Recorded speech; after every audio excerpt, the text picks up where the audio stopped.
Palakollu assembly నియోజకవర్గానికి చెందిన Meka శేషుబాబును party నుంచి సస్పెండ్ చేసింది వైసీపీ. పార్టీలో క్రమశిక్షణ ఉల్లంఘనకు పాల్పడుతున్నట్లు ఫిర్యాదులు వచ్చిన నేపథ్యంలో ఈ నిర్ణయం తీసుకున్నట్లు ప్రకటించింది.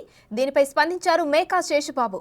పార్టీ తనను మోసం చేసిందని, కనీసం సమాచారం ఇవ్వకుండా ఇలా చేయడమేంటని ప్రశ్నించారు. 2011లో పార్టీ ఎజెండా తెలియని సమయంలో వైసీపీకి మొదటి విజయాన్ని అందించారని గుర్తు చేశారు. రాజకీయాలకు పనికిరాని వారిని నియోజకవర్గ ఇన్ఛార్జి చేసి పార్టీని నాశనం చేశారని దుయ్యబట్టారు. నాయకులు పాలకొల్లు నియోజకవర్గం వచ్చి శాసించేటటువంటి విధంగా, ఇతరులను ఫిర్యాదు చేసేటువంటి విధంగా, పాలకొల్లు నియోజకవర్గ ప్రజల యొక్క ఆత్మాభిమానాన్ని దెబ్బతినేటువంటి విధంగా చేస్తున్నటువంటి కార్యక్రమాలన్నీ కూడా ప్రజలందరూ కూడా గుర్తిస్తూ ఉన్నారనే విషయాన్ని సందర్భంగా తెలియజేస్తా ఉన్నాం.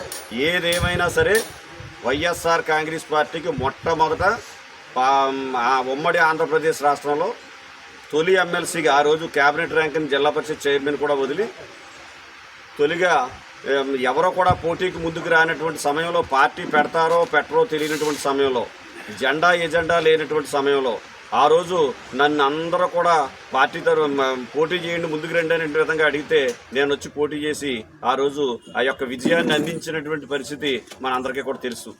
వైఎస్ఆర్ కాంగ్రెస్ పార్టీ కోసం, ఎందుకంటే మా కుటుంబం, మా నాన్నగారు కానివ్వండి, మా అన్నదమ్ములు కానివ్వండి, మా కుటుంబం అంతా కూడా కోట్లాది రూపాయలు వెచ్చించి ఈ యొక్క పార్టీకి ఖర్చు పెట్టడం జరిగింది. అదేవిధంగా 2014లో అతి స్వల్ప ఓట్ల మెజార్టీతోటి మేము ఓటమి పాలైనా కానీ, తర్వాత సీట్ ఇచ్చినా ఇవ్వకపోయినా, పదవులు ఇచ్చినా ఇవ్వకపోయినా, ఇప్పటి వరకు కూడా మేము అంకిత భావంతో పార్టీకి కట్టుబడి ఉన్నామనే విషయాన్ని సందర్భంగా తెలియజేస్తూ ఉన్నాం. ఎందుకంటే కొంతమంది క్వార్టరీ రాజకీయాలు చేస్తూ ఉన్నారు, కొంతమంది కావాలని బురద జల్లేటువంటి కార్యక్రమాలు చేస్తూ ఉన్నారు. ఆ మాటలే పైన వింటా ఉన్నామనే విషయాన్ని సందర్భంగా తెలియజేస్తా ఉన్నాం. ఎందుకంటే ఇటువంటి నాయకులు గతంలో నాయకత్వం చేస్తే ఈ యొక్క పశ్చిమ గోదావరి జిల్లాలో 2014లో 15 సీట్లు పోయినాయి. ఇప్పుడు కూడా అన్ని జిల్లాలు పోయి మన పశ్చిమ గోదావరి జిల్లా కూడా పోయినటువంటి పరిస్థితి అనే విషయాన్ని సందర్భంగా తెలియజేస్తా ఉన్నాం.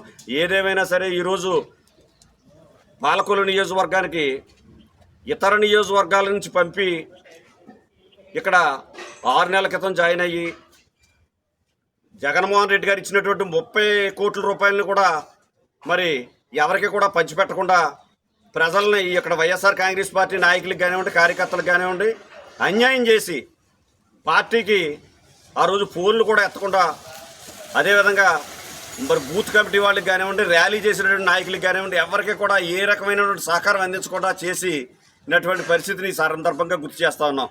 నేను ఓటుకు వచ్చి 4,000 ఇచ్చేస్తాను, 5,000 ఇచ్చేస్తాను, నా దగ్గర 500 కోట్లు ఉన్నాయి, 1000 కోట్లు ఉన్నాయి అనేటువంటి నాయకులు ఫోన్ కట్టేసి పార్టీని మోసం చేయడం ఏంటి, పార్టీ నాయకులు మోసం చేయడం ఏంటి అనే విషయాన్ని ఈ సందర్భంగా నేను అడుగుతా ఉన్నాను. ఎందుకంటే అటువంటి నాయకుల వల్ల ఈరోజు ఇక్కడ పాలకొల్లు నియోజకవర్గంలో అనేక మంది ఈరోజు ఇబ్బంది పడినటువంటి పరిస్థితి ఈ సందర్భంగా తెలియజేస్తాం.